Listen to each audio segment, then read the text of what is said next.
So today, as promised, I'm going to talk to you about boundaries. So how I like to see them are boundaries are invisible lines that we place in between us and other people, or it could be between us and specific situations.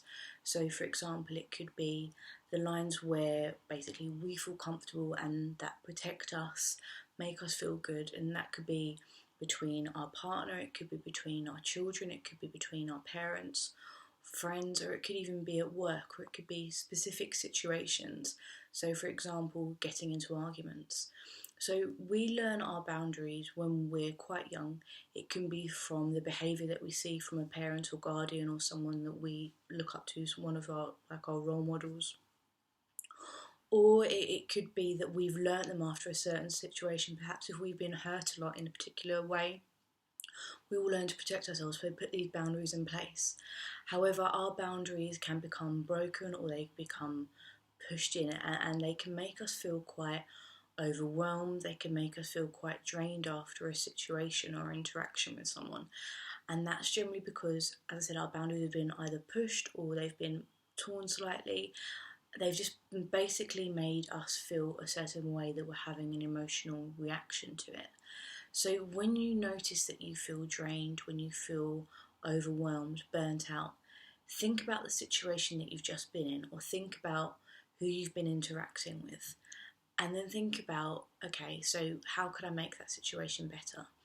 A really easy way to think about where your boundaries lie and where those difficulties lie is ask yourself, if you had a magic wand, what would you change about that situation? And the things that come about what you would change or what you would make better are going to be clues to your boundaries. So for example, if it is that you wish you were listened to more, it could be in terms of your boundaries that you're not able to be assertive enough, or people are always over talking you, or you're not able to really say how you feel or what you're thinking for whatever reason. So in that case, it's about thinking about, okay, well, how can I let this person know? And it could be through having a conversation, letting people know where your boundaries are, so that you find it really uncomfortable when people overtalk you. Or it could be that you write someone a letter, or it could even be you changing your behaviour. As we know that when we change our own behaviour, people around you will then change their behaviour in reaction to that.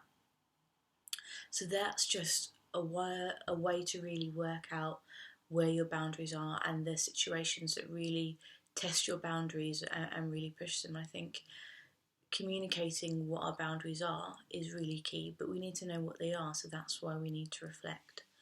And then once we know where we are and we've tried to put things in place, often people always say, well, I always let my boundaries down, or I always give in to other people, because we're not so sure of what our boundaries are. But once you know what they are, you can instill them, you can put power behind that. And something that always comes up time and time again with clients and with humans in general is that for some reason we always say yes when we want to say no.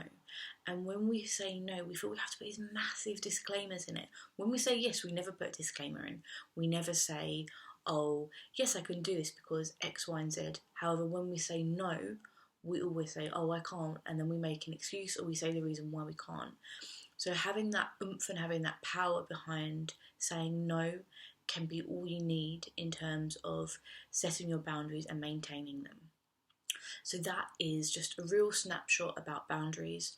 I hope it will be helpful. If there's anything you want to know specifically around boundaries, then please let me know, and I'll try and specialise some of the questions from that. Right, have a good day.